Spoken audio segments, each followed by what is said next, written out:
You probably don't need a lot. You're a professional. Is this open house one? No, that's Win with Seller Okay. is my forte. It That's is. what I- Well, it's what you do. That's what I do here. What Yeah. you do. Mm. All right, you good? Okay, I think so. I think the thing that I have trouble with is sharing the screen. That's what I always seem to mess up. Okay, let me print that off. Have all that. Okay.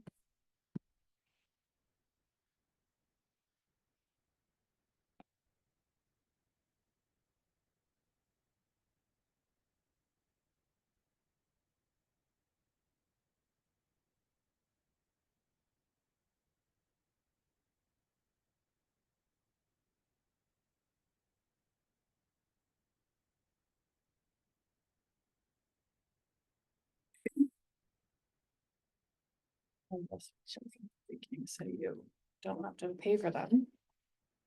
Like next time tomorrow, print off this shit. I'm spending $5 on printing to teach your class. I know. That's what we're doing. Okay. Where'd we? It was up. We were here. Are we gone? No, we we're are. right there.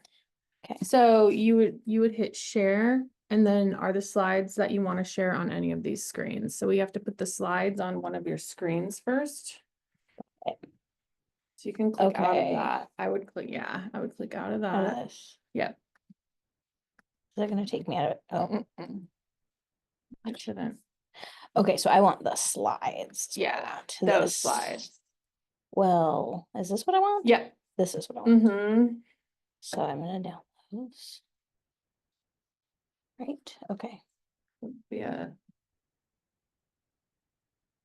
That is what I want. Right? Yeah.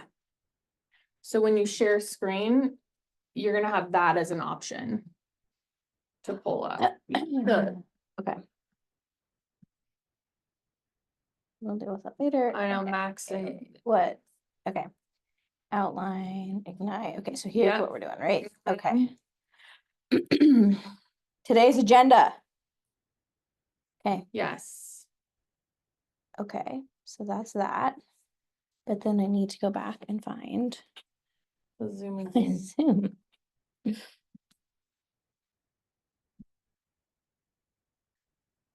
Here we go. There you Right. are. So open that up. And there should Am I in the be- right one? Yeah. Should they be joining though? No, you have to click them in to admit, but don't admit them until we figure out the share thing. Let's see. Doesn't Mara start the class though? You'll let her in. See, it's right here. And then you'll hit share. Okay. Okay. Oh, hi. How are you doing? Come on in. Sorry. Just tech assistance. I'm trying to teach them more than her. I'm teaching a class Oh, in a few minutes. oh, in a few minutes, I'm sorry. What time? Oh, yeah, 2 minutes. Yeah, sorry. Huh? Okay.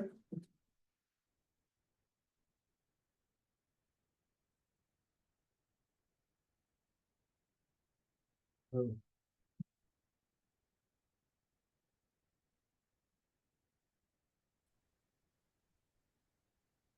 My other one, right? Nora, Riley, and Jenna. Not ideally. Who's this lady?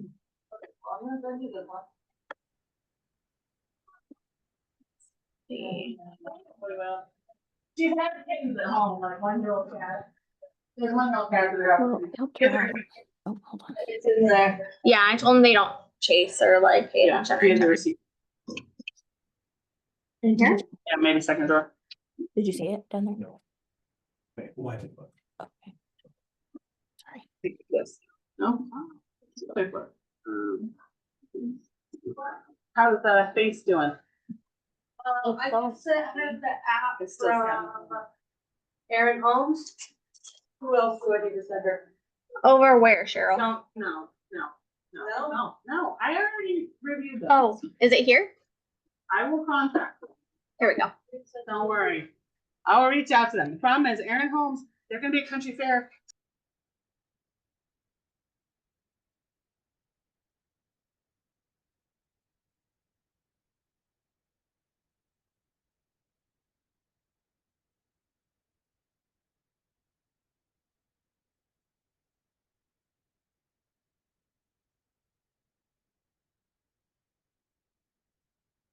Okay, we'll give people another like minute or two to get on, and then we will do our accountability. And looks like everyone's probably coming in right on the beat of it today.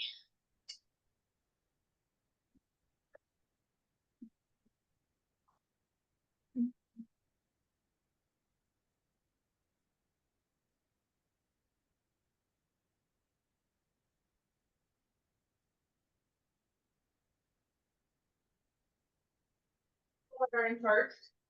That one lady is interested in this puppy, but would like to spend some time with her. Can she go in the kennel with them? She have an She application. doesn't, but she said she'd fill one out, hang out with them. Takes her shoes off. I have jet out. Okay. Well, I have the thing where I'll have a.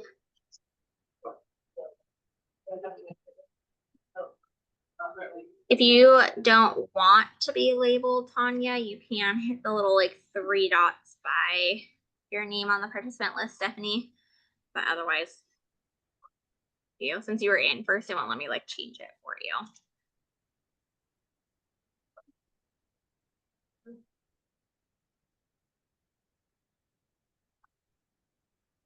Okay. All right, there she is. Okay, Emily James, you want to update us on where you're at with your business? Any contact made or anything? Today I did the RMLS orientation training for 2 hours. Other than that, I haven't really done too much. I'm starting to organize some ideas on some campaigns that I can put together, but I'm pretty much in the planning phase right now. Excellent. Good to have that RMLS training out of the way. Alexander. Hey, what's up? How you doing today? Got a good lead for some investment property in the area, so I'm generating some MLS listings and stuff for that guy to look at. And yeah, besides that, marketing, trying to get more leads, trying to get more clients. That's the name of the game, you know? Yes, excellent. Good job. And Zinnia? Today I have just been trying to learn Zip Forms. I had to create an account, and then so I've been trying to learn how to use it and how to set it up. Perfect. Excellent. Let me know if you need any help. You had my navigating the form like for that. No, I haven't yet. Okay, I will send that to you because that can kind of help as far as like setting it up as well too. Thank you. Absolutely. Emily Nordquist, how's it going?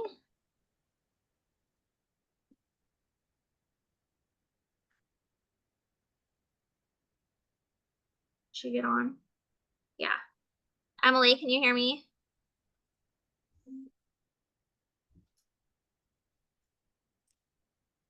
Emily? No, maybe not. Yes. Oh, there she is. Sorry. Phew. I did a thumbs up. That's okay. How's it going? Good. Did you already do your check-in? We're just going through them, so it's your turn. Oh, okay. I got a call this morning from a friend who had heard I was doing real estate. And so her parents' place is going up for sale in the near future. And they want me to do it because they've known me like 20 years. So that's kind of exciting for a year from now. Yeah, well, that's good. Hey, you're still going to be in the business a year from now. So building that future pipeline's good. And sometimes timelines change. So check in as you go along as well. And I have a friend that's looking for property, so maybe it can be a double whammy. We'll see. Yeah, absolutely. Sherry. Hi. How's it going? How's your business going this week? Working on it, trying to get set up. Definitely. Okay, excellent. Well, I am sending you guys the manual for today so that you'll have that in front of you as well. But today we have Stephanie Kof, and she has been a top producing real estate broker in the Eugene area for over 18 years. She started at Keller Williams Realty in 2006 at the age of 18. has since built a team, served nearly a decade on the ALC, and helped over 1,000 families locally achieve homeownership. She has experience with buyers, sellers, investors, commercial property, leasing, bare land, and distressed real estate. She was the recipient of the 20 Under 40 Award in 2017, a graduate of the Leadership Eugene Springfield program in 2021, and the winner of the Register Guard's Best Real Estate Agent Award in 2023. In her free time, she enjoys hanging out with her husband, Bronson, her 2-year-old, Arnold, and her 1-year-old, McKendry. We need to update the end of her bio there because I think it's from last year when they were still coming. But yes, you guys are in great hands. Talk about someone who lists more properties than most agents in our area. Almost all agents, definitely in the top 1%. So definitely take advantage of this time you have with her and ask all the questions, and I will let her take it away.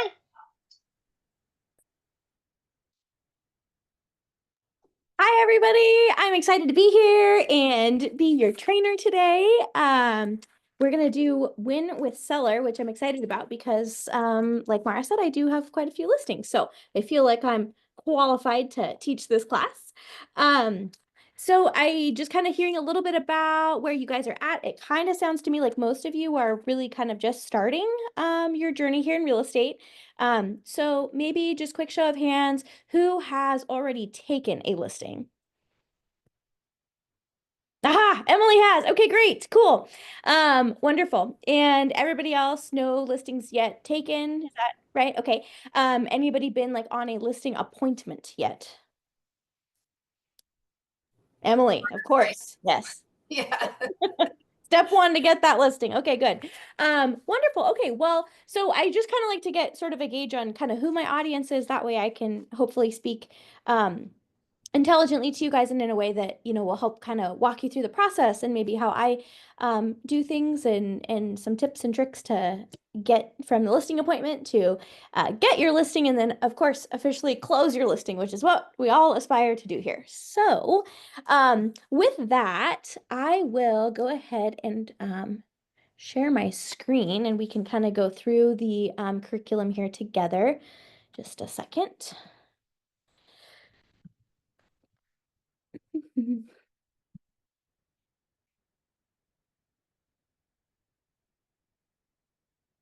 Okay, I think we've got it here. Okay, cool. Can you guys see that? Yes. Okay, wonderful. Okay, cool. Well, so I've got our you know, a program and everything here, so we'll go over this.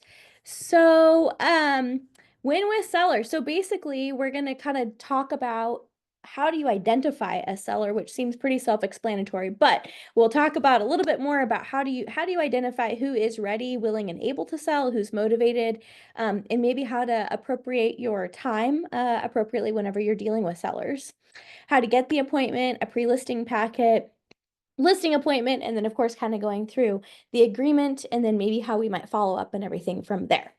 So, next portion here, so we'll read what Gary has to say. While leads are vital to your sales business, seller listings are critical to your ability to build it at its highest level with the lowest cost and highest net.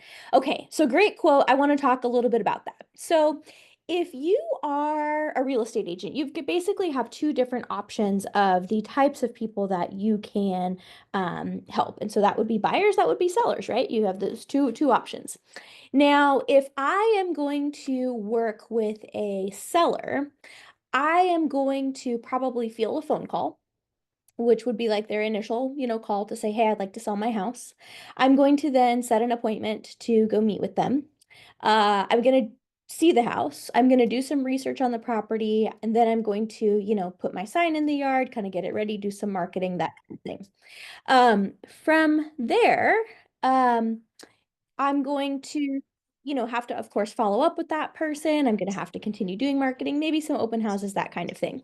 But essentially, the amount of time and energy I'm going to spend on a seller is probably going to be, we're going to say maybe like an hour for the appointment, an hour to do a CMA. We're going to meet with them and talk about it. So we're probably 3 hours. And then, depending on how many open houses or whatever I do, I might at the end of this deal be at maybe like 10 hours of work, all kind of total put in here. Now, if I am working with a buyer, I am essentially probably going to get the same commission, right? I'm going to get my same 2.5% to 3%, whatever it is that I'm charging. With a buyer, I'm going to have to sit down and have a consultation. At that time, I'm going to have them sign a buyer broker agreement. So that's about an hour. Then we're going to have to go look at some properties. And right now, the market is such that kind of good for buyers, but we have a lot of properties to look at. So you may find that, your buyer wants to look at 10 to 15 houses.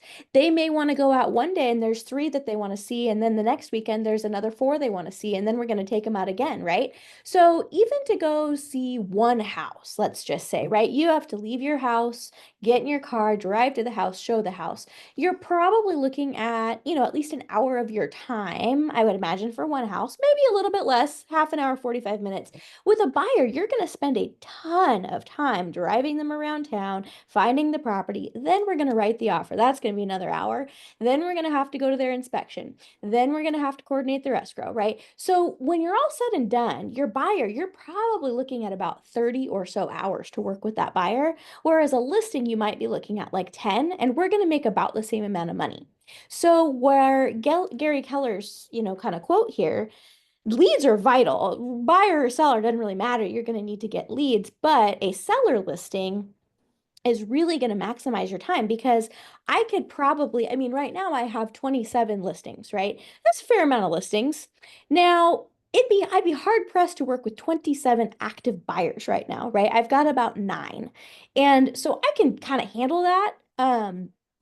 But if I had 20 buyers, I'd be pulling my hair out, because there just frankly isn't enough hours in the day, right, to go show them all 4 to 5 properties a day, negotiate for all of them. It would be really pressing on my time. But I can manage that with seller listings, right? Because it's kind of a whole different, sort of way to navigate that. So the other thing is, you'll see in many of these things, and I believe it's, right here, leads, listings, leverage. So what does that mean? Okay, so if I have a buyer, like, I'm going to be really good at showing the buyer houses. I'm going to be great at negotiating. I'm going to be good at finding them new properties. Like, I'm going to excel at my job, right? And it's probably, they may call and tell their friend from work or whomever that, hey, gosh, I've got this agent and things are going great and we're looking at houses. So I might get, some accolades and potentially a referral off of that. Now, I'm going to get the same thing from a seller, because I'm also going to do a great job there. The difference is I have a sign in the yard. I'm able to advertise for open houses. I'm able to do broker tour. I'm able to basically advertise all of these different options and things that, I am doing to promote their listing. And then in the interim, I'm going to, hopefully, if that listing is properly marketed, I'm going to get a bunch of calls from buyers, likely unrepresented, right? And so that's going to lead to leverage, which is going to lead to more leads and more listings. So that's kind of where this triangle comes from, right? A buyer, I may get a referral from down the road, but a listing, if marketed properly, I should get another listing off of that and another buyer. Now, key term is marketed properly, right? So you have the listing. The listing is kind of like bait, right, for your business. I'm going to throw this out there, and now I do want to sell that house. Don't get me wrong. That is our goal, and we need to represent our seller, but you're also building your business. And so if you're going to do this the right way, then you're going to be able to use that listing to capitalize on it, exploit it, and basically be able to get, another buyer that's going to call you. And inevitably, it's not going to be the right house for them, but guess what? They're still a buyer, they're unrepresented, and they do want to buy a house. So you'll be able to sell them something else. Now, sometimes with the listings, the neighbor across the street says, "Oh my gosh, wow, you did such a great job. I saw you out there doing open houses. You really, worked hard. We'd like to sell our house. I'd like you to come sell it," right? So that's a good way because you're really demonstrating your level of service to everybody around you. You're also in the age of social media able to promote this listing and all the things you're doing and maybe some videos and maybe some Instagram stories or whatever you're going to do, right? So you're able to constantly show your database, here's what I'm doing, here's how I'm promoting this house. And inevitably, you're able to continue to remind them of what you're doing. Now, you can kind of do that if you're working with a buyer. It's just not as exciting, right? I can post, "Oh, I'm out showing houses today," or "Here's a property that I'm showing," right? But you kind of have to be a little bit sensitive because not all buyers are going to want, people to know that they're looking for houses, and you might want to keep a little bit of that kind of close to the vest. Whereas with a listing, your seller signed an agreement and said, "Please put it all over the internet and tell everybody you know about my house." So it just gives you more opportunity to really promote yourself and your business, and therefore get you more leads and more leverage. And also, like, if you're like me and you've got 27 of them, right? There's like no, I'm not going to run out of content. I've got lots of things in the houses to post about, lots of opportunities for open houses, all that kind of thing. So I think that is a really important reason why you would want to get a listing. So virtues of seller listing, I think I just talked about this, but seller listings mean more marketing opportunities. 100%. You have more control of your time. Absolutely. It would be very difficult to work with the same amount of listings as buyers. They maximize your per hour compensation. 100%. We covered that off the bat because, again, you're going to make the same 2.5% to 3%. I'm going to work probably 3 times as much for a buyer as I will for a seller. Volume, volume, volume. Yeah, you can do a lot more seller listings than you can buyers. And then also seller listings, you're on the front end of pricing. Yeah, I suppose so, because you kind of will set the market. Now, in the market we are in right now, I guess I would argue a little bit that is becoming a little bit harder because I think that we now have more sellers than buyers. And so the buyers are kind of able to dictate a little bit more about pricing. But I think with sellers, you are certainly able to do a lot more research and really refine your craft. And of course, they bring you more business. So that is true. Okay, 7-step seller cycle of service. So lead conversion, the pre-listing, the consultation, the marketing, negotiation, contract to close, and then post-close system. So that is what we're going to cover next. Does anybody have any ahas before we move forward? I have a question. Yeah. So on I've got the same thing pulled up on my computer where it says with the seller listings, you are on the front end of pricing. What exactly does that mean? Well, I mean, I think that means that so with the seller listing, you're going to do like a market analysis. You're going to, tell your seller where to list the property. So you're kind of setting the market, Okay. by setting the price.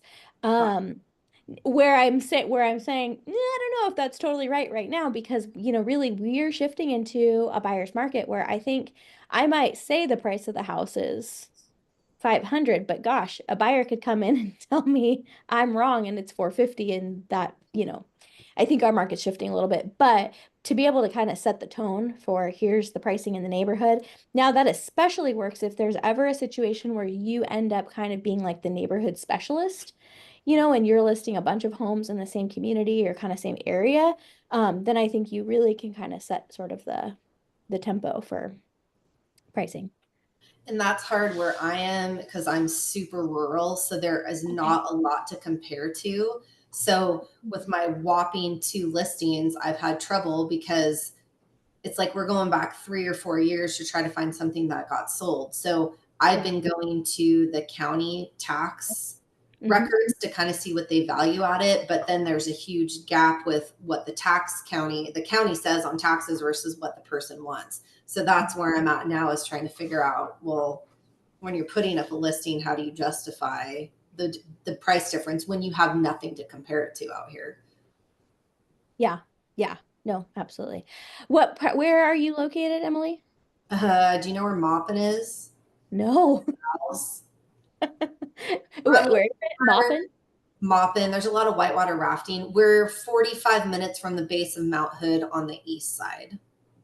Okay, gotcha. Okay, so you're remote then a little bit. Middle of nowhere. Yeah.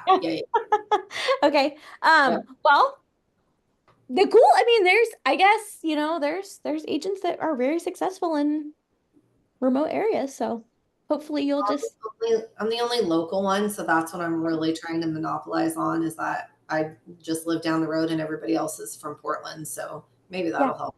good, good, good. Wonderful. Okay, cool. Anything else before we move on? No.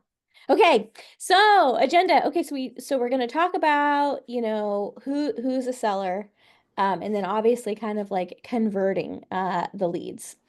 So, okay, so let's kind of talk a little bit about that. So our first goal is, of course, we want to get the appointment. And regardless of how we categorize our seller, like we want to get in front of anybody we can, right? Appointments are one of the major things that we track, especially to know sort of like if we're on track to meet our goals. So the more appointments you can get, undoubtedly, the more sales you're gonna have. So that is important no matter what. Now, I think it's important to figure out like who's an A seller. Like, what do we mean by that? So basically, an A seller is somebody, in my opinion, that wants to do business right away. What does right away mean? I would say within 2 weeks-ish to a month, right? Now, if we, talk more about that, like an A seller to me would be, you go out and you meet with them and they say, yeah, we want to go ahead and get our house on the market. We're ready to go. We're ready to go right now. Now, right now could mean, hey, we've got to get some painting done. We've got to get some bark blown in this weekend, or, whatever, they say it is that they need to do. But there's limited things that they have, to do to kind of get ready, for the sale of the home. If they're like a B seller, that would be like, yeah, we're ready to go. We want to sell our house. The house is ready to go.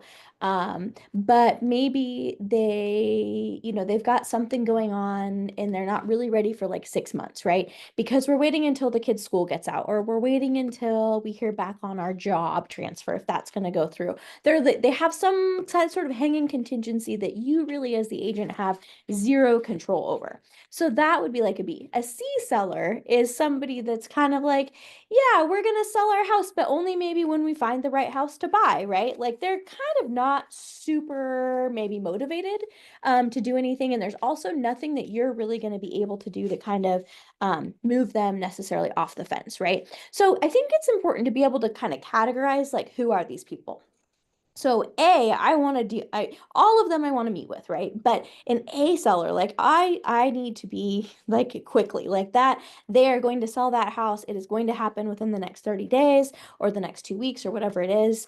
And I want to be there to be the resource and see how I can get that house on the market as quick as possible. They are ready to go. The B seller, like I want to be there. I want to stay in touch with them. I want to develop a cadence of continuing to communicate and follow up with them.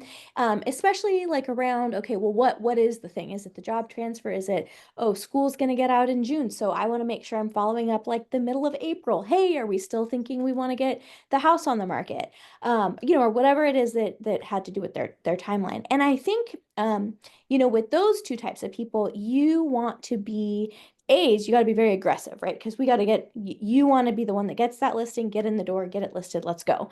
The B's, I want to be that too, but I also want to kind of respect whatever timelines that they have that, I don't maybe have anything to do with, right? Like if they don't get the job in the other city, well, then why would we list our house, right? So I want to be kind of sensitive to those reasons, but I also want to be sure that I'm there and I'm a resource and I'm kind of able to, keep in touch with them. Like a lot of times they need stuff from us that aren't necessarily, related to doing a market analysis. They maybe need, gosh, we really need a house cleaner. We need a painter. We need a contractor to help us get this done in the house so that it's ready to sell.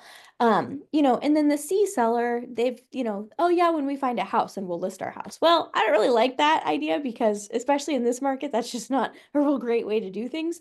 But I think that you still want to follow up with them. And with somebody like that, I might just like every, 45 days or so, send them a new market analysis, send them some updated information on their property. Don't be like overly pushy, but like don't forget about them just because they're not like totally ready. So converting the A seller, so if you've got that in front of you, we are, of course, responding right away to lead inquiries. So speed to lead, right? There, depending on where you're getting these leads, like if it's a family member, like I think Emily, you mentioned you've got that they've known you forever, and so like they're probably not going to interview somebody else. Now, if this is like you're getting leads off of Zillow or like, some sort of a paid service, they do not know you, like you, or trust you. So it is speed to lead. Whoever answers that phone first, that is likely who they're going to work with. And I do believe that statistically speaking, very few sellers actually interview more than one agent. And so if you find one that's interviewed, a bunch of them, then they might be kind of a weirdo. So that might be a little bit of a sign to you. You're going to be difficult to work with because you act very outside of the norm of what normal people do here. But for the most part, it's probably you. It might be you and one other agent, but you still want to be on top of it, because also what that shows them is that shows them how quickly you're going to respond to a potential buyer. And so if they see, oh, wow, she's on it. I called her. She called me right back. She texts me right back. Like they know that anytime, somebody inquires on their property, that you are also going to treat that lead the same way and will have higher success of getting the house sold. Now, this is kind of like, I think going through like, how are you obtaining this lead? So when I get a lead that comes in, like a lot of times at this point in my career, I know most of my clients. So I kind of already know some of this information, but I'm going to go over like what's really important to me to get from like the get-go, just to kind of set the tone and figure out what we're working with here. So if somebody calls in and they say, hey, yep, I'd like to go ahead and sell my house. Hopefully I am sitting by a computer, or I'm able to field the call to where I can, have access to, in where my location is, it's Arlid. So that's like our county records. So typically I'm going to field the call. Oh, great. Yep. Love to talk to you about selling your house. Hey, well, I've got you on the phone. I want to confirm some information with you about the property. So I'm then going to pull up county record, and I'm going to go through and I'm going to say, okay, well, I'd like to just kind of confirm what it says, because, of course, sometimes county record can be incorrect. It says it's a 3-bedroom, a 2-bath home. Is that right? Okay, good. Yep. It says it's 2,035 square feet. Is that correct? And I just kind of go through and, confirm the pertinent information. Why am I doing this? Well, for 2 reasons. Number one, I do want to know about the house. I want to make sure that the pre-listing information that I put together is going to be accurate, because I can tell you there's sometimes where, county record is wrong, and it's not necessarily that their house was unpermitted. It's just sometimes that information just like doesn't get updated. So I do sometimes want to just kind of confirm and make sure I know what house I'm walking into. I don't want to prepare a market analysis for a 3-bedroom home that would appear on county records to be dated when it's maybe really a 4 or 5-bedroom home, and they just did, a $500,000 remodel, because then I'm going to show up and all my information is going to be wrong, and I'm not going to look like I did my homework. So I want to do that. Now, the second reason is because I'm trying to figure out what kind of a person they are. So the DISC personality assessment that you guys, I believe, have kind of gone over. So there's the D's, right? So they're fast paced. They don't want to talk much. They're quick. The I's, they're just excited. They're happy. Everything's great. We're smiling. And the S's are scared. They're very nervous. This is a very scary thing for them. And 66% of the population are S's. So selling your house is a big deal to them. And then the C, when I say your property is 2035 square feet, they're going to argue with me. They're going to say it's actually 2034. When I ask them, oh, have you made any upgrades to the house? They're going to tell me about the architectural style shingle, the exact pitch of the roof, exactly what date it was put on, and they're going to be extremely precise. So that's how I'm going to identify that that's a C. The I is going to tell me all about the colors of the house. Yeah, it's really pretty, and I just painted it, and you're going to just love my decorations, and you're going to love my couch, and I just love this, and I love that, and they're going to be very happy about it. The D is going to want me off the phone as quick as possible, and they're just going to rapid fire, yep, sounds right to me. Yeah, I don't know, what time can you come over, right? That's how they're going to respond. The S is going to be really nervous. You're just really going to have to look at it. I think that's all right. I don't know. They're going to be very timid and shy, right? So what I'm trying to do is I'm trying to figure out who are you, so that when I'm putting my reports together, my report is really tailored to winning with you. So for the D, I should put stuff together, but they don't really want to go through it. They would like me in and out of the house in 15 minutes. They just want to know the price. They want to know what I'm going to charge. They want the bottom line. That's all they want. And then when can we get the house on the market? Can it be on today? They are going to have me there for an hour and a half. They're going to want to, you know, make me coffee. They're going to want to drink wine. They're going to want to hang out. Like, they just want a friend. Like, they're just excited about, you know, this and the new house they're going to buy. And that's what they want. So bring the information, but just know they're not going to want to really go over it with you. But definitely printed in color because they want fancy things. The S, you want to bring a little bit more information and you really just want to sit there and listen to them. And they want to be heard because this is a very scary thing for them. The S's biggest concern is change. And so we're putting them into a season of change, right? So this is just that they're nervous. So they want a friend, they want you to talk to them, they want you to hear their concern and just kind of be there for them. So still bring the information, but like just know like you're going to kind of go over it and you're going to have to go over it in some detail with them. You're going to have to talk slow and you're going to have to really kind of coddle them. And that's kind of how you're going to get to win with them. The C, you had better bring spreadsheets. You'd better bring graphs. It better be correct. You had better check your information 3 times because they are going to check your information. And if it is incorrect, then they are going to lose confidence in you. So that's kind of why I'm really asking them these questions on the phone. I want to know who you are so that I can, again, tailor my presentation to win with you. The other thing, this talks about getting valid contact information and then saving it to command. Of course, you want to do that. But the other thing is, when I'm looking at county record, I think you always need to look at who are the owners' names and then also look at the taxpayers' names because sometimes those can be different. Now, why we want to look at that and ask them those questions is because you want to be in front of as many different decision makers are there. So if it's a husband and a wife, you need to meet with both of them at the same time. Sometimes they are not on the same page. Sometimes it's a divorce situation. Sometimes, you know, you might meet with one of them thinking this is who I'm meeting with, and then you find out that wasn't the one. This is the decision maker's this guy. So now you've basically wasted all of your time and energy on one spouse when they really don't have, you know, the say in this decision. So I think it's really important to make sure that you go through that. The other thing, and this is something that's come up for me a couple of times, is sometimes you have somebody on there that is deceased. And so it's kind of important to get to the bottom of, okay, so is George going to be there? Well, no, George is dead. Okay. So we want to find out that can kind of create some title issues. And so I had, just for like a quick, you know, kind of story about this, I had one time a situation where we had like 5 siblings. It was the parents' house. She had passed away. Dad had passed away a long time ago. And mom had just recently passed away within the last 5 years. Well, when you sell a property with somebody who is deceased, you have to have the original death certificate has to be taken to the title company to be recorded, and it must be the original. It cannot be a copy.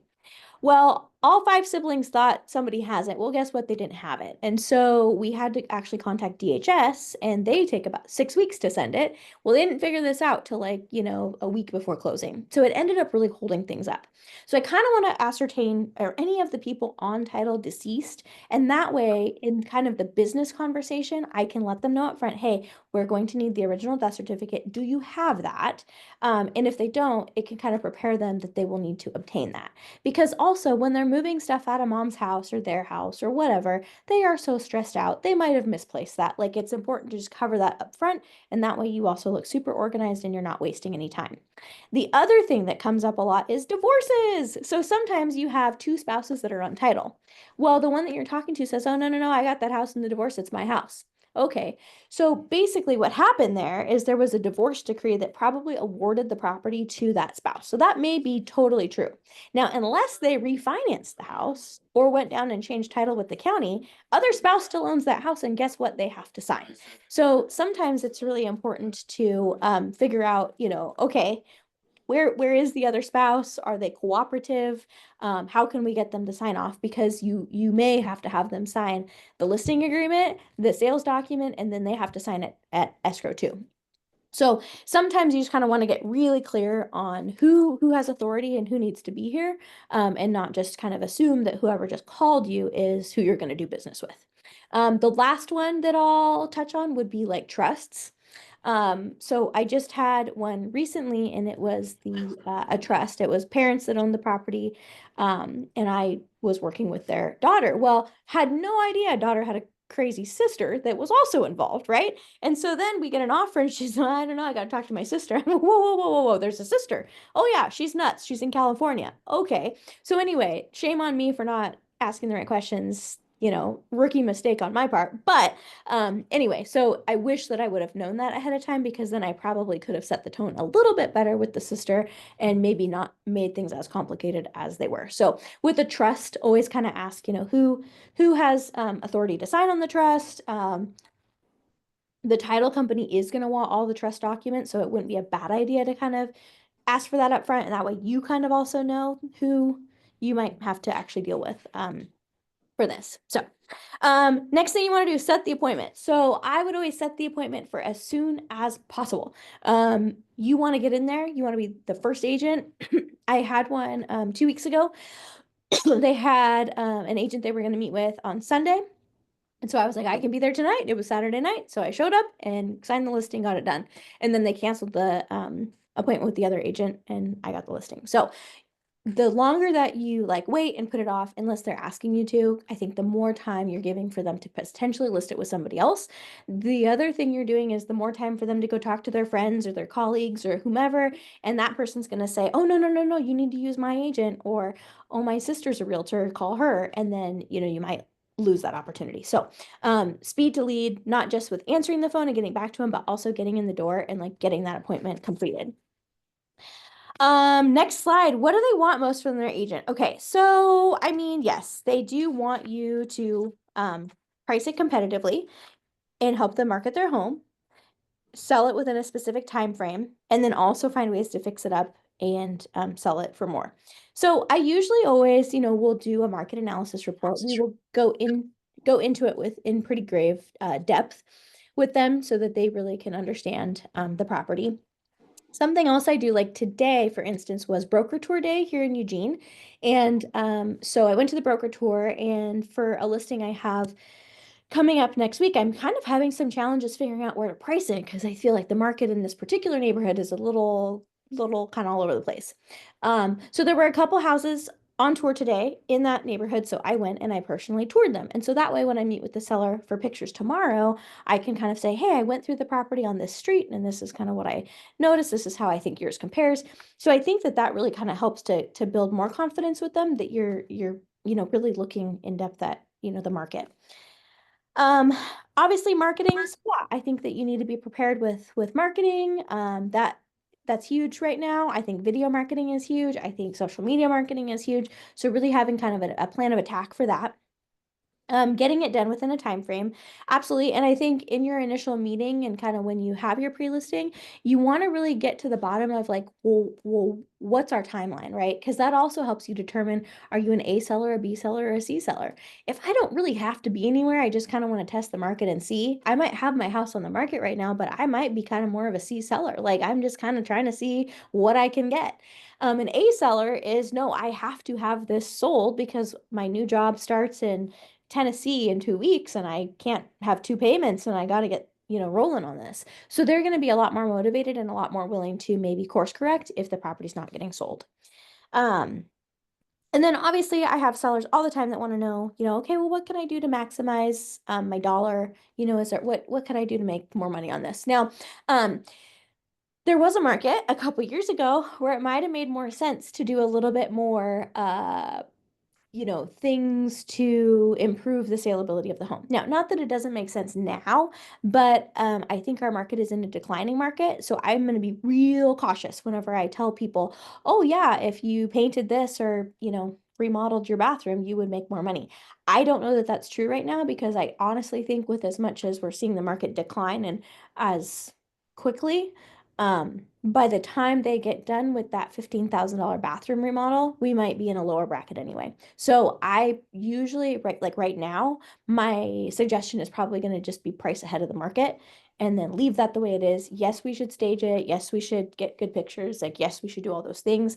But I'm going to be really cautious about advising them to spend a lot of money thinking that they're going to get a return right now. Building confidence and trust. Yep. So I think that those are all the ways we do that. And then, okay, so their tactics, 7 close to appointment tactics. Every time I teach this class, I really hate these because I honestly just feel like it's a relationship business and you need to earn trust with people and you're honestly helping them to sell their biggest investment. And so I kind of don't like to do these negative, positive close, the trial close, the assumptive close. Like I just feel like those are real salesy ways to lose people's trust. What I do think is there sometimes you have people that are like maybe difficult or like you can kind of see from the 40,000 foot view like you're really making a bad decision right now. So sometimes I'll use these, more of like a take back close of like, if they don't want to take an offer and like let's say we're 5,000 apart and it's just something really trivial and we haven't had any offers in 4 months. Oh, okay, well, I guess we'll just put it back on the market then, no problem. And then sometimes they're like, no, I don't want to do that. Oh, you don't. Okay, so we'll take the 5,000, right? Like, so sometimes I'll get a little bit snarky with them, but typically, like, I think you need to understand where they're at, meet them where they're at, and really try to shepherd them through this process. But yeah, sometimes if they have kind of unrealistic ideas,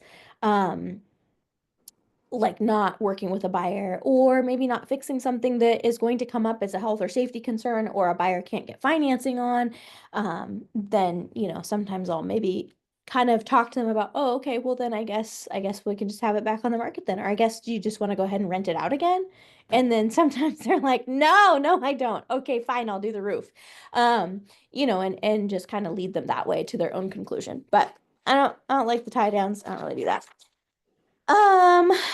Questions versus objections. Okay, so when a question is asked, answer it, and when an objection comes up, address it. Yes, I think that the definition of a professional is somebody who knows what they know and knows what they don't know and knows the difference between the two.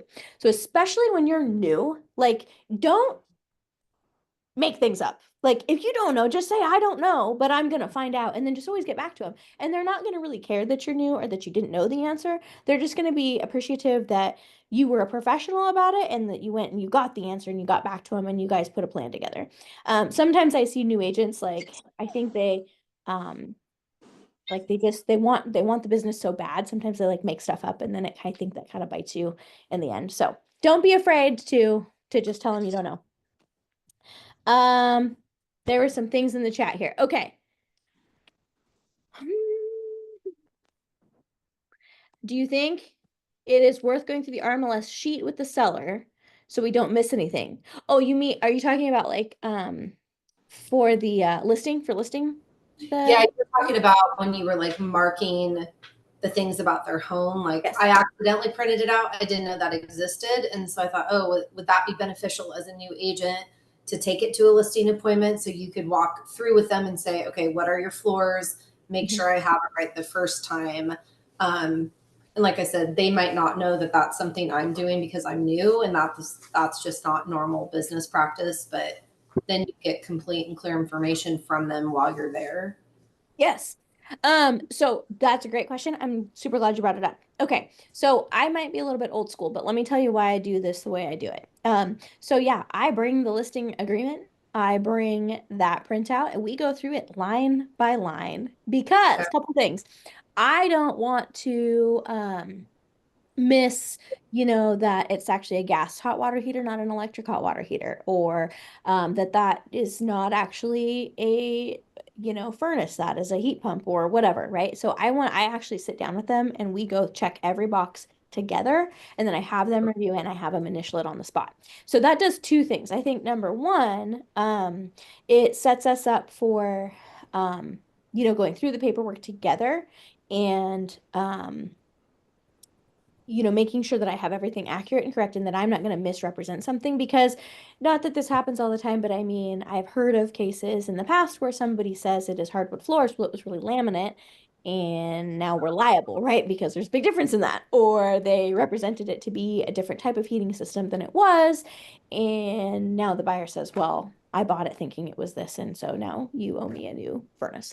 So I always want to be super careful, like from a liability standpoint. Now, the other reason is I find like even with buyers making offers with them and sellers like doing this, if I sit down with them and I take an hour on the front end and we go through the paperwork together, I think it builds their confidence in me as a professional. They've also gotten an opportunity to ask me questions. We've gotten a chance to go through everything. What are the dates like? What are the timelines like? When does this expire? How does this go? What's the process like? And that way, I don't get calls at 10 o'clock at night from people saying, because a lot of times in these situations, what people stress, they just start spiraling, right? They get something in their head, they stress out about it, they heard something at work from a friend, like whatever happened, and they freak out. And so that's when they call you at midnight because they just can't take it anymore. I think if you do this stuff on the front end, then they're a lot more calm about it. They feel like they're in good hands. As long as you keep updating them, then they'll ask their questions. Then, like you get to be more in control of your time if you do it that way. So some people might say, "Let's just DocuSign it to them," and you can, but you're not really giving them a high level of service if you do that. I have a lender friend of mine that I use all the time down here, and so like lenders, they can just send them disclosures via DocuSign. Boom, send them. Here you are. Fine, you can do that. A lot of them do. She actually has them come into the office. They sit down, they go through all the numbers together, they go through everything. Now, is that because for this deal? No, it's not really for this deal. This is for the next 10 deals she's going to do and to get referrals, right? Because they're friends and they'll just always remember, no, Lauren was great. She sat down with us. We understood everything. We felt empowered. We know what our rate is. We also know why we should or shouldn't move things around this way. Like they are they are just feel so much better about the process. And I think that's part of you liking your job as an agent, because this job can really suck if you don't do it well. And you're dealing with hundreds of thousands of dollars of other people's money. And so undoubtedly they should get a little bit irritated if they don't know what's going on. But I think, yeah, if you set it up that way, you're good. The other thing, to answer your question on that, Emily, is so I guess I think about a lot of times these sellers, they have poured their heart and soul into this house, right? They went down to the flooring store and they picked out those acacia hardwoods and they really love them. And so I want to make sure in my listing description I'm writing about them, because then they feel like they've been honored and like all the time and effort they put into their home to make it so special. Like I'm able to then communicate that to the buyer. And the other thing is I think I'm better at showing the house too, because when I go to the open house or do whatever, they can True. say like, yeah, no, these are these hardwoods, or this is why they did the roof this way, or these are actually leaf guard gutters. And and they probably spent a lot of money on that kind of stuff. So Okay. yeah, I do. Might be old school. That's what I do. Well, I think it's good because it reminds me of all the things that I need to ask. So I'm not sitting in front of my computer at 10 o'clock at night trying to get it done. Yeah. Because I've already gone through it. Okay. I just want to make sure that was okay to show up with that. And if it didn't show your newness at all or just thoroughness. No. I think that's perfect. I think that's important to do. Yep. Good. So, okay. Any other ahas or questions before we move on to the next?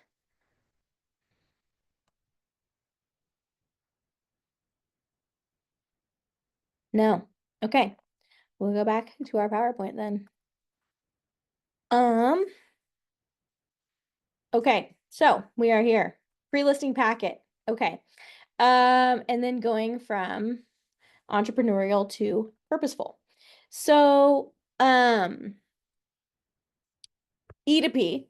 So entrepreneurial to purposeful. So basically like kind of just goes over like essentially when you start this, sometimes you're just entrepreneurial, right? Agents are, yeah, I want to get a real estate license. It's really easy and I'm going to make a ton of money. Yeah. And so then you will stub your toe and then you find out you need to be very focused, create some models and some systems, and then you'll have a breakthrough.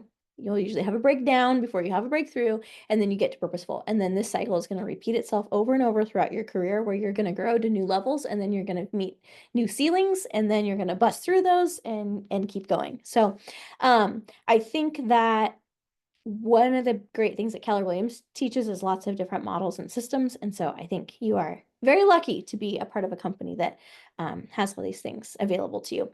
So I would take advantage of them. I have been with Keller Williams for a long time, and I will say I did not, I took these for granted. And the longer I've been doing this, the more I realize I should have created more systems early on. So do the right thing. Don't be like me and do that. Pre-listing packet goals. Okay, we'll go over this, but I'm gonna just kind of give you the nitty-gritty of this and why this is good and why this is bad. So some people say, like, let's get a pre-listing packet, right? So it's a pre-listing packet. I'm going to drop it off to the seller. I'm going to leave it with them at the appointment, or email it to them, or whatever I'm going to do, right? So in theory, let's just go over what it tells you to do, but then I'm going to tell you the truth. So you want to answer the questions and the objections before the presentation. Theoretically, it will save you time because you've dropped off this packet or sent it to them and they've read through it. You've stated your value, your unique value proposition of who you are and why you're going to do a great job to sell their home. So I think a pre-listing packet, I do believe you guys have one that you can customize in, your command and on the resources KW gets you. So I would say probably like do that, especially if you're new and you don't have anything else to do right now, like get it done. Because when you're not new like me, you just don't have time to do it. So I would probably just do it. That way it's done and you have something for whenever you need to use it. But what I would just let you know is, number one, people don't read anything that you give them. So you may drop this packet off. They're likely not going to look at it, especially depending on what type of personality they are. Where this is going to really bite you is sometimes some of the things we put in there we think are like super helpful, right? And actually they end up costing us business. So let me give you an example. So you might put in your pre-listing packet that one of the things that you do is you do open houses. And you may have a seller that freaks out about that because they do not want an open house done. They are very nervous about privacy. I have some sellers, like there's actually a whole family I work with, like the sister and the mom and the daughter and then the grandkids. They never want a for sale sign, right? So if I had dropped off a pre-listing packet that says I'm going to put up a for sale sign, I might have not gotten hired because they'd be like, no, we don't want that. But they're going to look at that and think, well, that is the way she does business, right? So they think it's cut and dry. We always are going to do the broker tour. We're going to do the open house. This is like what we're going to do. No, those are things I offer, but like if it's not something you want to do, like I don't want them to think like that this is, you sign up with me, this is the process, right? Because some of those things in there might be very concerning to them. Other times you might have situations where there's a tenant or like whatever. So I think just understand, like, you want to be a little bit cautious about what you put into these packets because sometimes they may take it too literally and that may cost you business. I think, again, like, I would sit down with them and just find out, like, okay, well, what's important to you? Like, what do you want done? They'll tell you, and then just tailor how you do business with them, like, to them versus, making it just kind of a one size fits all. So I'd be careful. Now, the other thing I would also caution with these pre-listing packets is you also want to figure out, this would be in like your initial conversation, who knows about this house being sold, right? Because you could drop this thing off. Maybe it's a divorce situation and one spouse doesn't know they're getting divorced yet, right? So you don't want to drop something like this off on the porch and it gets into the wrong hands because that's going to cause an issue. Another thing, like I think some of the stuff that we get through KW, which is like good and bad, right? Oh, they want to sell their house. Well, send a plate of cookies and a pre-listing packet with balloons to their office. No, do not do that. My God, maybe they are taking another job somewhere and they haven't told their boss yet. And this is going to really, cause a problem. So, some of these things, like, be super sensitive because sometimes selling their house there's a lot of other reasons why they're doing it. So I would just be very careful who you disseminate that information to and how, as to not, cause any undue challenges with them personally. So, now I do believe we have some examples of, hold on here, how you can, we got something in the chat here, cookies, yes, cookies, how you can, what are we doing here? Did my screen just go off? Okay. Nope. I don't know what I did here. Stop share. I don't know. Okay. You've got your pre-listing packet, examples in here. So again, like I said, I'd customize them. I would go ahead and do it and like, you know, have something that you can hand out because there may be an opportunity to do that. But I just would be super cautious what you put in there and whose hands it makes it into to not cause any problems. Okay. And then the consultation. So deliver your pre-listing packet. Yeah, or maybe, I don't know. Confirm appointment date, time and location. Yep. Now with this also, like, especially if you're new, I would call and confirm like the day before too. Just like your doctor's office will call and confirm, right? Like you want to set this up as though I'm a professional. This is how we run the business. Make sure that that date and time still works for them. Ensure all decision makers attend. 100%. We talked about that. So want to make sure who they are and also that they're going to be there.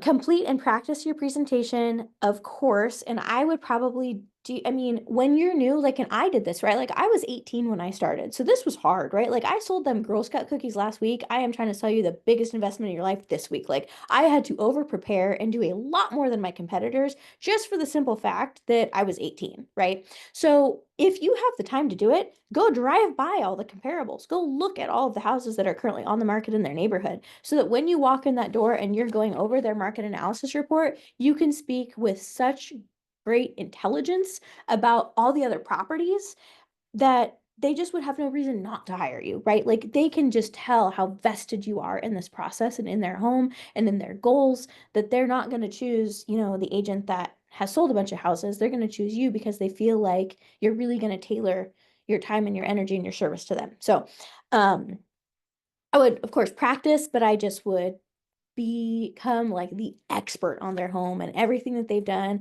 Look into county records, pull all the permits on their house, like go above and beyond, because that's what I had to do when I first started. Granted, I probably had some other challenges in my way that you maybe won't have, but I think that it really served me well and it certainly helped me to gain a great reputation with those clients. Arrive in a professional manner. Like I've heard and seen these things said that like it doesn't cost you anything to be on time.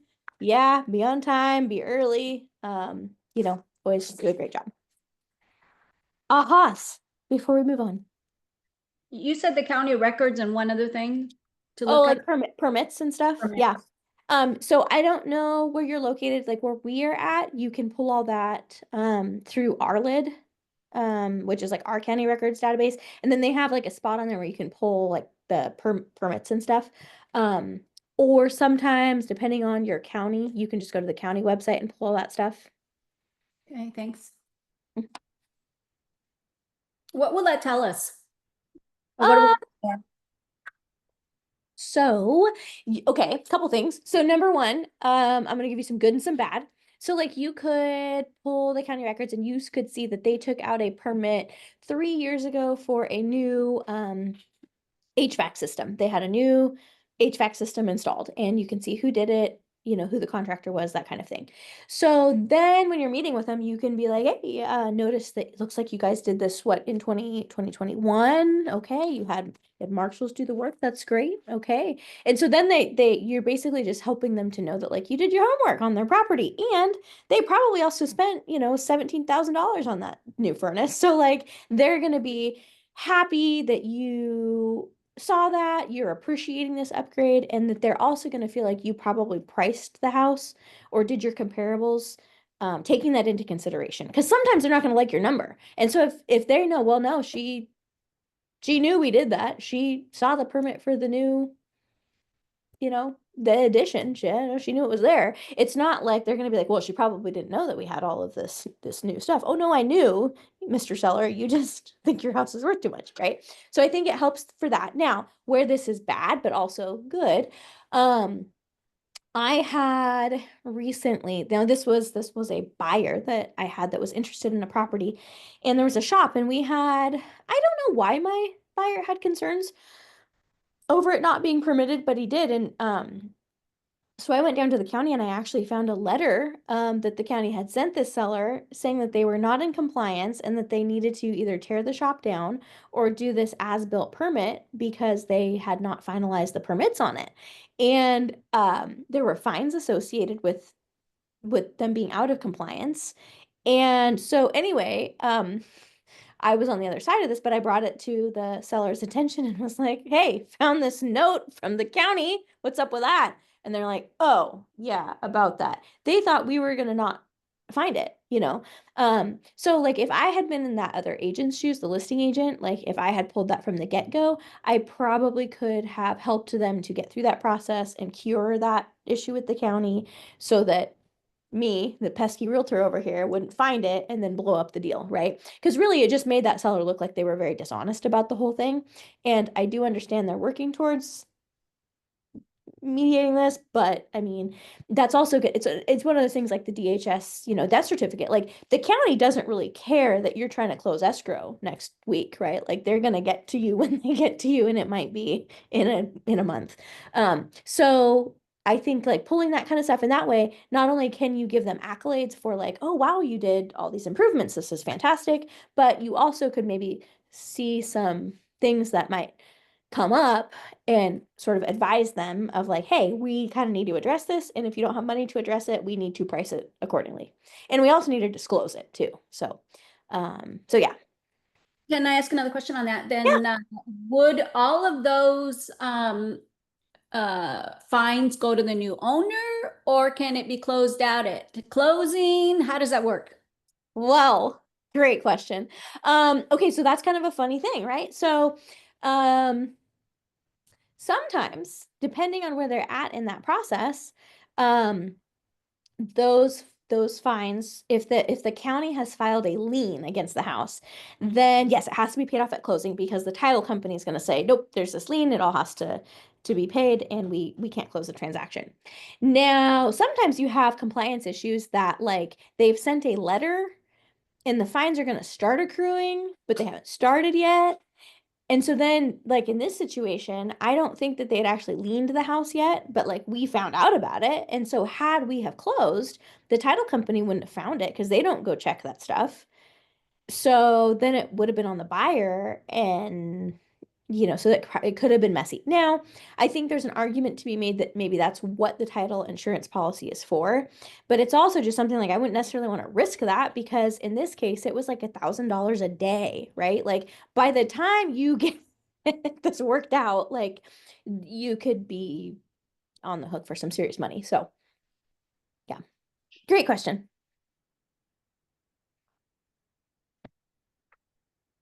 So just so you know, I do have to go do an open house at 3, so I might be just driving while I'm listening to the rest of you. Okay, cool. Go for it. Good luck. Thanks. Okay, listing agreement. We'll move on. Okay, so get the goal when you have the appointment is of course to get the listing signed. Yeah, absolutely. You want to create a good impression to build their confidence in you as their real estate agent of choice. Share your price recommendation, the initial price for their property, and your reasoning behind it, and then set expectations for how you're going to market the home and work with the sellers. These are all good things. Let's talk about that more. So, yeah, create a great impression. So you're going to do that because you're going to show up prepared. You're going to show up on time. You're going to be professional. You'll have done your homework. All the things that we talked about, you'll have made sure all the decision makers are there. Like you are ready to go. You have done everything on the front end that you can do in order to show up in the best manner possible. Share your pricing recommendation. Yes. Now here's where I'm going to be super careful with you. So I will have done all my homework on the front end, right? Before I walk into that house. Now I have some people that I have been to their home many times. They're friends of mine, their family. Like I know what I'm walking into. So I can be pretty confident before I walk in that door to know that you've got new quartz countertops, stainless steel appliances, a brand new roof, like all these things. There are some houses that I maybe haven't been into before. I haven't been in there in a long time, or I know that there has been something in the family that has occurred that might have caused the home or the maintenance to go by the wayside. So for those, like I am not going to walk in there with a market analysis with a price on it because I don't know what I'm walking into. And that could be really good or bad, right?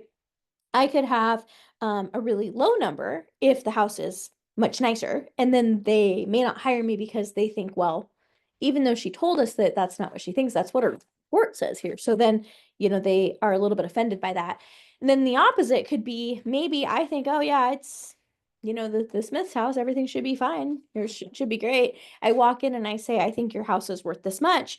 And I did not know that they had 6 cats, that there's, you know, cat pee everywhere and that it stinks. I didn't know that there was a gaping hole in the bathroom floor, or like, you know, all these things that they, you know, that, or that they had been ill for a while and they hadn't, you know, really cleaned the house or really done anything with it. So, I mean, there could be things like that that I'm unaware of. And then I walk in and I'm like, oh dear, okay, I know my report says this number, but, and then it becomes awkward, right? Because you're having to kind of tell them why their house is not worth that much anymore.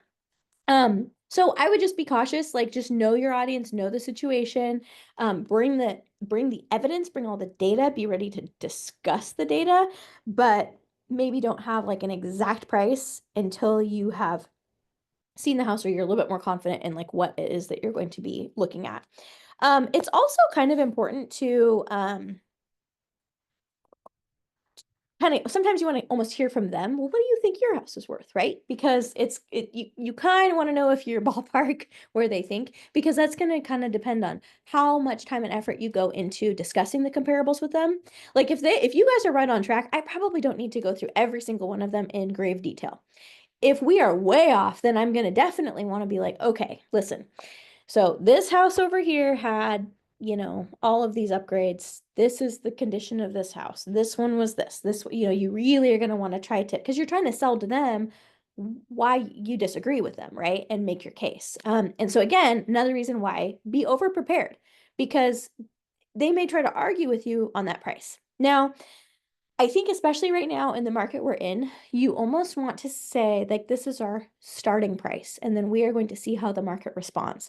With my sellers right now, I've been really cautious about saying like, listen, rates are 7.5%. This is what it's going to cost for a buyer to buy your house. Would you pay that for your house? And they're going to say, absolutely not, you know? So I think that, you know, you want to be cautious, and then also let them know, like in our area, it's been incredibly slow. Like I've got listings that are sitting. We are not getting even showings for the week, right? So I want to be just open with them about that and just say, this is where I think we should start our pricing. But if we don't get any action, we don't get any offers, I think we need to be willing to course correct after 3 weeks, or, you know, whatever the timeline that we suggest is. Now, if the seller is really committed to a certain number, and they say, no, I think it's really worth this, and you say, I think it's 450, and they're like, no, it's 500.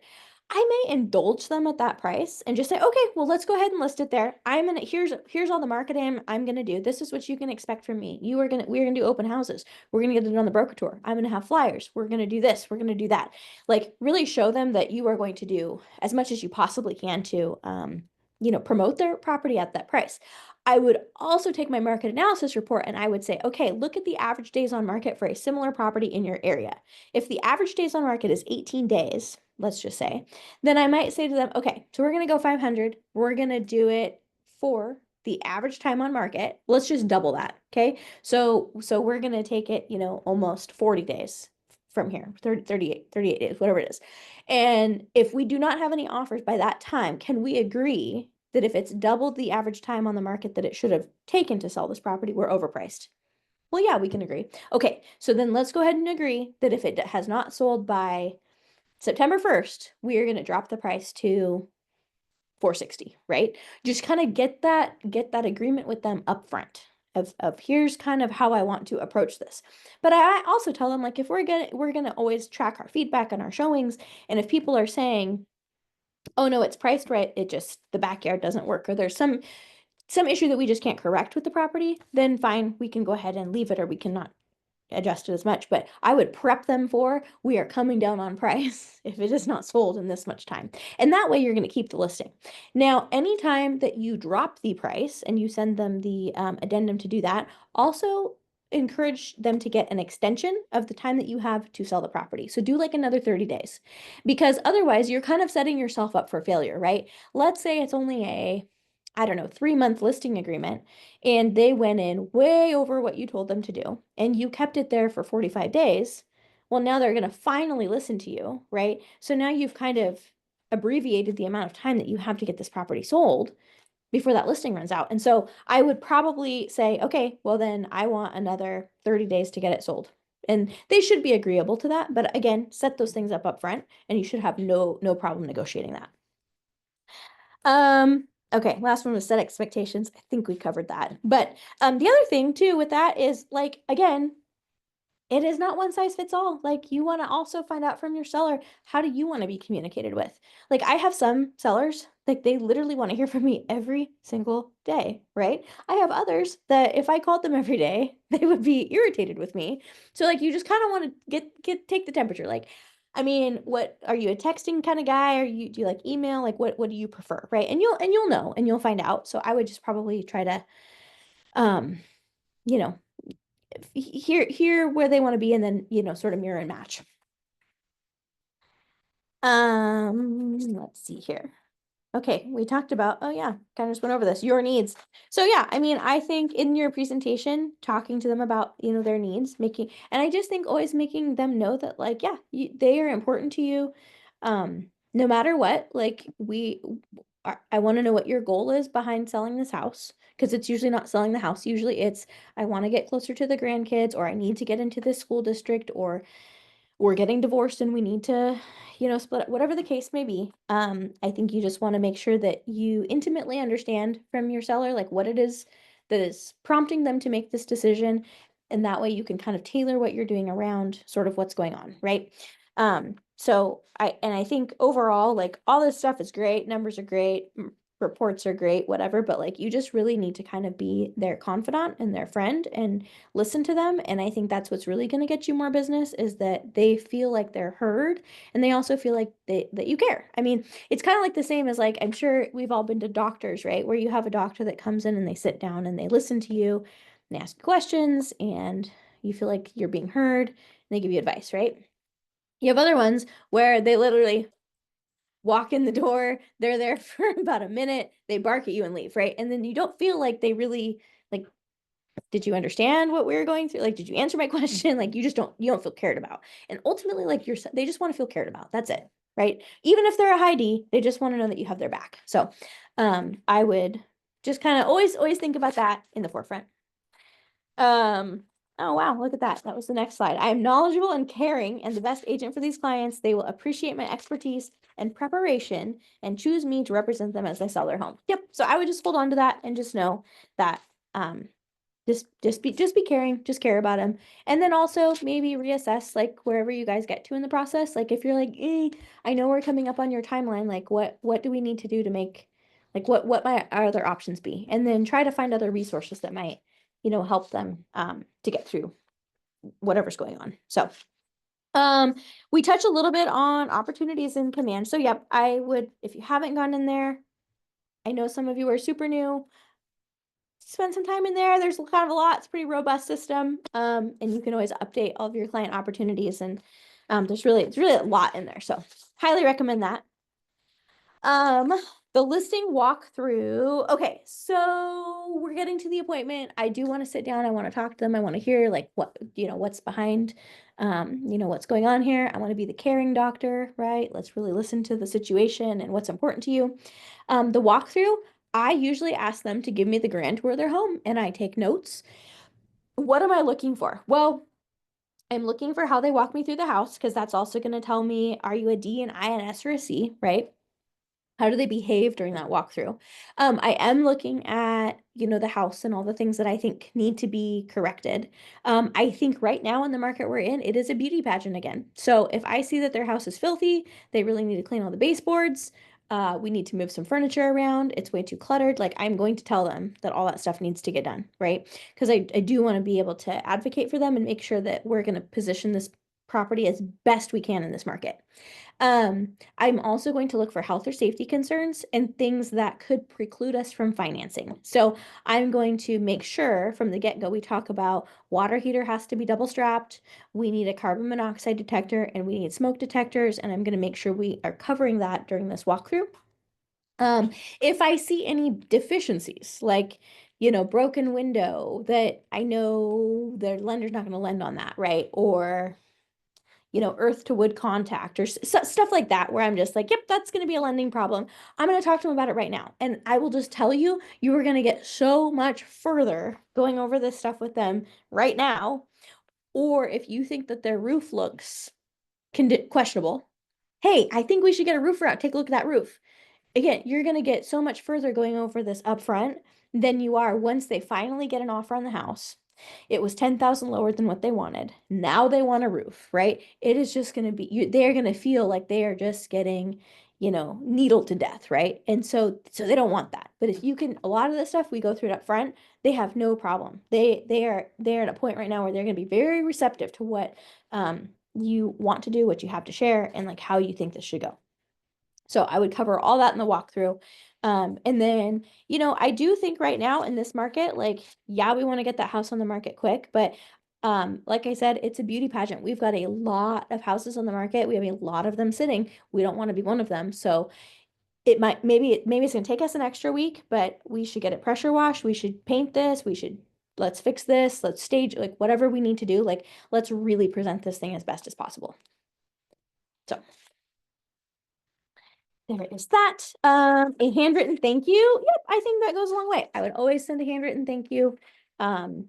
When I was taking this class in 2006, it was called Camp 443, and it was 4 listings and 4 sales in 3 months, and that's what Ignite was when I did this moons ago.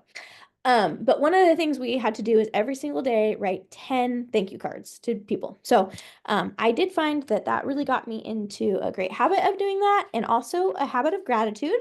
And I think this job can sometimes be a little bit hard. And so sometimes if you're looking for good things that have happened to you during the day, then it really helps you to continue to find those. So I would definitely do your handwritten thank yous. Ahas.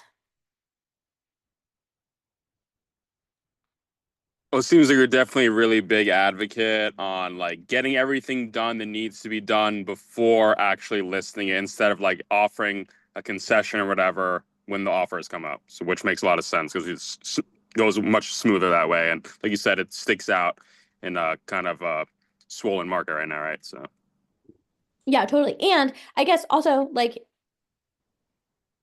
so there's 2 sides to that, right? Like, yes, I would get it ready to go, but let's say you've got a client and like they have no money. Like, yeah, that roof needs to get done, but like, I'm sorry, there's no money. right. Then I think usually what I might say is like, okay, cool, let's go get a roofer out here to get a quote on what this is going to cost. Or let's maybe get a pre-listing inspection to figure out like what else is lurking here. And then I would just encourage them to price it accordingly, because, you know, so to your point, like, it might be like, let's prep it really well, but also there you might find situations, and like we're finding them more and more, that they don't have money. And so it might be more of a conversation of like, let's just discount the price. So it's still going to sell and somebody's going to see opportunity here Right. for that. Yeah. Makes sense. Yeah. Thank you. Yeah. And on that note, like, I don't know where you guys are all located, but I'm in Lane County in Eugene. So we get the foreclosure lists every week. They come out on Mondays here. And if wherever you are, if you contact your title company, your title rep, they should have a service where they send them to you every week. We had 45 pages of pre-foreclosures in Eugene Springfield on Monday of this week. So you are going to undoubtedly find like more and more people that are in a jam financially. So just know that. Can It's I also a ask good way to get listings. Yeah. when we were talking about going to the county and seeing if there's, you know, like buildings that don't have permits? Yeah. When would you start that process? Would you start that after they've signed a buyer's rep or a seller's rep, or before that? So like for the listing, I would do that like in a perfect scenario, like before I even go meet with them, like in my kind of listing prep, like as I'm doing my market analysis, I probably do it up front.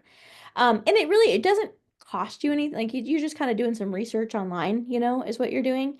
Now, and again, depending on what county you're in, here in Lane County, like if they're really old, and we have some really old houses that the records were like actually in paper, and so there's certain years that they don't actually have records you can find online. You can actually, I think it's like $10 you can pay the county, and then they will print you the whole everything from 1900 or whatever, like depending on how old the house is. So whatever county you're in, you might have that option too.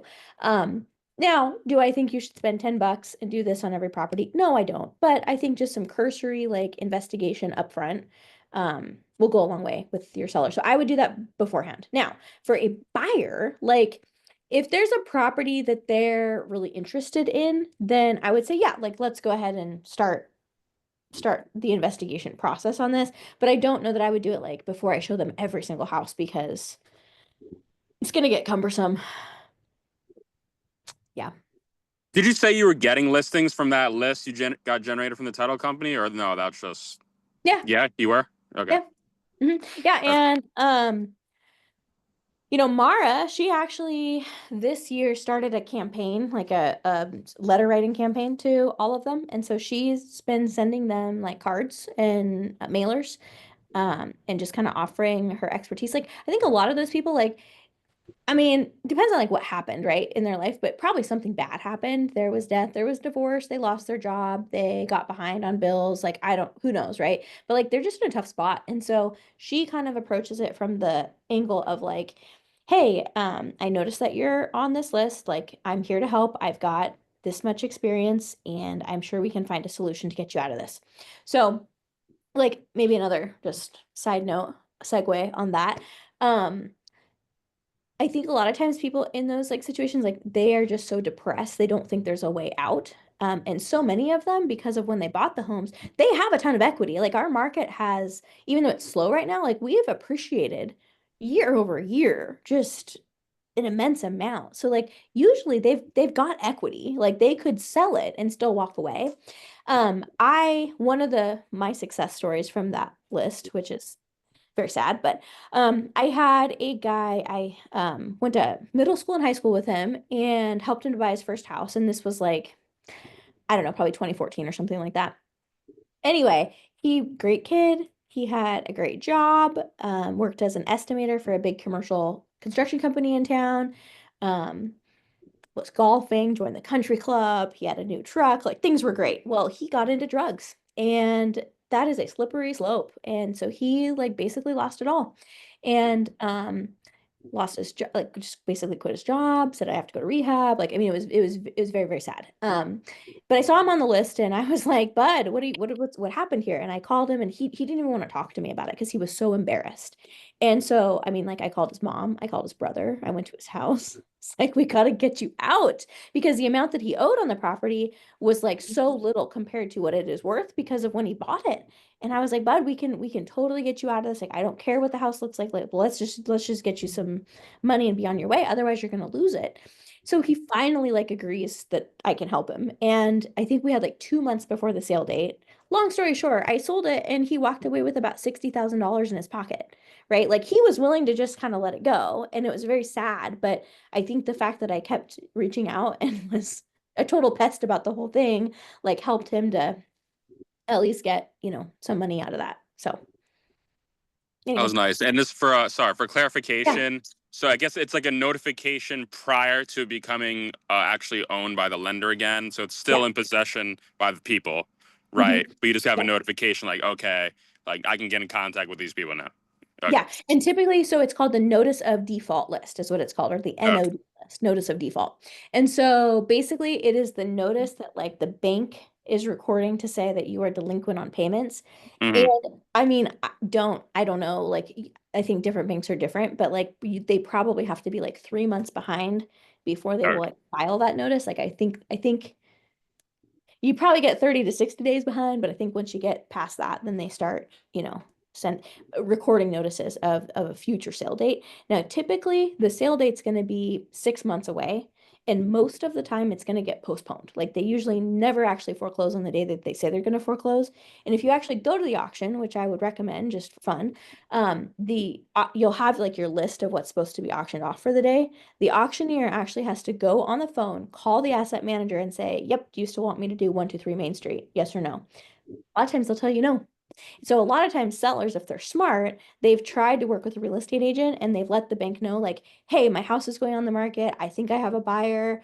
And they'll do everything they can to kind of delay that sale. So again, you can really help people to kind of get out of, these situations where they're going to lose their house. And again, a lot of them have a lot of equity. Like this kid I was telling you about, he had a ton of equity in that house. Like it was very, very sad that he was going to walk away from it. And so many people on that list, if you look at what they owe on it, you might just kind of be like, oh yeah, well, no, you only owe 230 and I would be sure that house is worth at least 400. Like, let's try to sell it, right?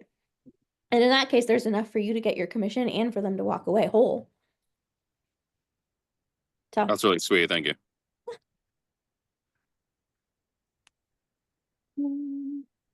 Okay, anything else? How do you feel about charging people anything for breaking a contract as a seasoned agent versus brand new? Like, if they cancel before your 6 months is out, do you charge anything or? I don't. Okay. I mean, you can. I mean, the contract says you can. I don't know any agent that does. I mean, it probably depends on like what market you're in though, too. I mean, I could maybe see in some other metropolitan areas that might be a more popular thing to do. I guess my concern would be like,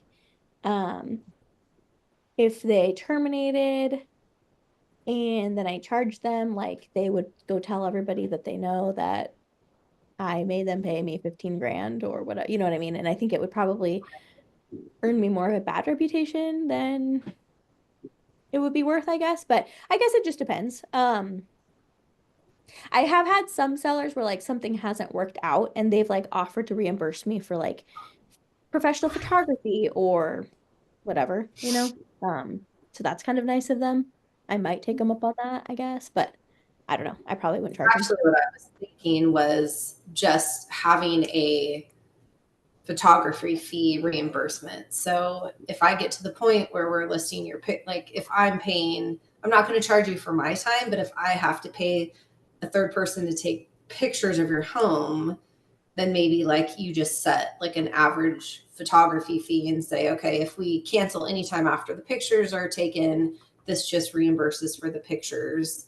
If that's common, if anybody does that, if that's completely ridiculous to ask that, or you just eat it. I think it's probably common that you eat it. I mean, this is what we, this is the job, right? We are going to spend a tremendous amount of time and some things aren't going to work out. And I think that's back to like why we have to identify who's worth spending our time with and who's not. Are they an A, a B, or a C? Like, and that's buyers or sellers, like what's their motivation? And that's why it's so important to get down to motivation so quickly, because that way you're not going to waste your time or money like on these people. Now, I guess if you were to set it up front and just say, hey, if you cancel the listing at any time, it's $1,000 fee. Like they'd probably be fine with that, right? And that would reimburse you for photos. Or if you said you cancel it early, then you have to pay me X amount. Like, I mean, I think if you explain that to them up front, they'd probably go for it, And I didn't know if there's anything about if they've got some skin in the game, if they take it more seriously. Like, do you avoid the people that are just using you to go look at a house by saying, sure, great, but there's a flat fee for photography if we happen to get through that point? Or is that just the wrong way to look at it? I mean, I don't think it's the wrong way to look at it in the sense of like, you're definitely like putting money out, but I mean, I guess I will say in 19 years, I have never had anybody ever reimburse me for any fee. If I was dumb enough to take a listing that wasn't going to sell and dumb enough to price it wrong, then guess what? I should eat my photography fee and all the time and energy I put into it, because that is how this works. But you could. I think I would just be careful. Like what I wouldn't want to do. So there was one jerk of an agent here in town, and they had a listing and they had done all of the photography and they had it on the market. And I think they had even gotten like an offer at some point. And then the wife, like her terminal cancer came back and they basically were like, yeah, you've got like a month to live. And it was like brain cancer. She's going to die. So he said, I'd like to take the house off the market and we're not going to sell it. She's going to die. We're going to stay here. This agent charged them the commission. Like, what Jeez. a dick. So anyway, I thought that was like the worst thing you could ever do given that circumstance. So like in that case, I don't think that was the right move, right? And I think that probably earned him more of a bad reputation, you know, than So, that was worth, right? Like that was what an awful thing to do to somebody, especially under the circumstances. Now, if the seller was a jerk to you and wasted your time and, you know, just kind of you could tell that this was just kind of, yeah, let's wait and see, then I probably wouldn't have a problem saying like, hey, you need to reimburse me for, you know, this or that, whatever. But I guess I would just be mindful of like, well, what are the circumstances around this? right. Because I Sure. think that was absolutely the wrong thing to do in that case. Oh, absolutely. That's my opinion. I don't know. So, And if you added in the listing contract, like, let's just say you said, hey, here's $500 for the photography fee. And then you get to a point where they canceled it or whatever. And you said, you know what, it's fine. Don't worry about it. Can you legally waive that fee? Or do you have to do a whole new contract for that you to can waive say it. that don't have it? Okay. You could waive it. And I guess if in your situation, like if you're thinking, okay, I would like to implement this into my business, which you can, like there's nothing that says you can't, right? I would just do it up front. And that way it's not like a surprise. I think that with everything, that's what they don't like is a surprise. So, Right. yeah. Okay. Thank you. Great questions. You said Um, the auctions, you say you get that list from the title company? yeah, if you Okay. call whatever like area you're in, if you call like your title rep, they can get that to you. And it's usually by county. And so it's just called the notice of default list or the NOD list. They'll have something similar depending wherever you're at. And so like yeah, it's every Monday they send it out.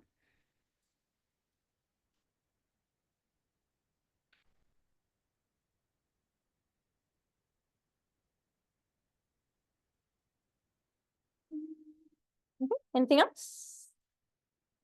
Today?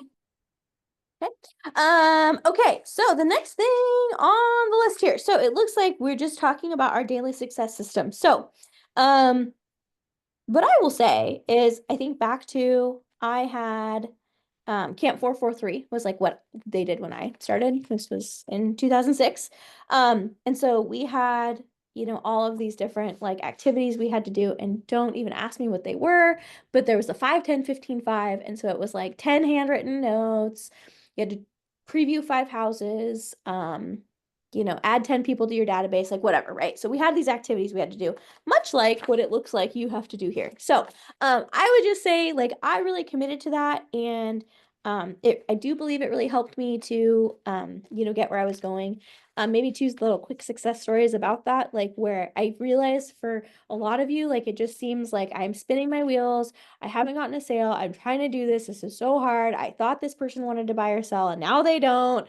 Or like you know, and I just keep stubbing my toe. This is difficult. Yes, it is, and that's why there's an 87% failure rate. So keep going. So 2 quick success stories about that though. Like with the you know, I with the being able to like tour homes. So sometimes like it's hard, right? Because they're occupied. I really took advantage of the broker tour that is in our area. So in the Lane County area, it's like every Wednesday I went today. So when on my list it was to tour X amount of houses, I would just do it on broker tour day, and then I'd go to all of them, and that way I could not limit myself just to vacant homes, but those that were also occupied, because then I was able to go see them. And I cannot tell you how many times I went to you know, the broker tour and went to a house, and then, you know, a month later I was invited to a baby shower, and it happened to be on that street. And then I was able to talk intelligently to the host about, oh no, I just actually toured your neighbor's house, blah blah blah, right? So it just kind of gave me more talking points and things to talk about and discuss, and let people know that I was a real estate agent instead of, hello, I'm a realtor, right? Because nobody cares. But if you can talk to them about something that, you know, has to do with them, like, hey, I just actually walked through your neighbor's house the other day. Or whenever I was doing like my market analysis report, I was able to speak more intelligently about those properties because I had personally toured them. Now, at the time I walked through them, I didn't really have any reason to walk through that house other than I was trying to get my, my 10 houses toured. But it certainly was able to put me in a better position when I was actually had to know about that house for like a certain reason. The other thing, and maybe you guys have this at some point in your curriculum, but we had an assignment where we had to go tour for sale by owners. And so you had to kind of go with the guise of, I may have a buyer for your property. I'd like to come and walk through it. So I was like, all right, that's my assignment today. I'm going to go do it. So I, found some for sale by owners, called them up, told them I had, potentially a buyer that was going to be interested, and I, needed to come and tour their home. And of course I had no buyer because I didn't have any buyers. And so I was like, this is like the worst. Well, went and I toured this house, and it was over in the North Gillum part of Eugene, and the seller was really nice. And I wrote my thank you card afterwards and did all the things I was supposed to do. Well, I got my very first buyer, and this lady was nuts, and she was from California, and she said she wanted to buy 10 acres in Roseburg of all places. Well, we went down to Roseburg, we looked at a bunch of properties, and then she realized that she's from California and really she doesn't want 10 acres in Roseburg. She would like to live close to Trader Joe's. That's what she really desired in life. And so I was like, well, there's no Trader Joe's in Roseburg. Maybe there is now, but at the time there was not. And so it just so happened that she wanted something close. She wanted a one level. She wanted a certain price point, all these things.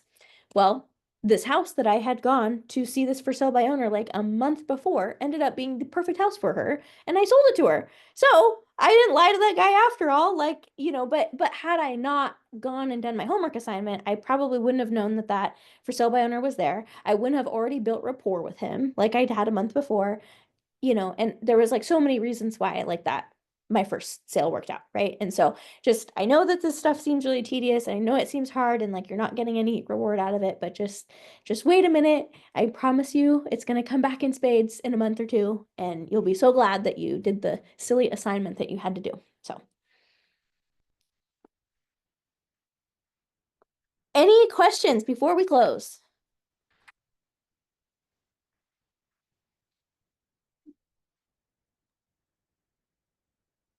No.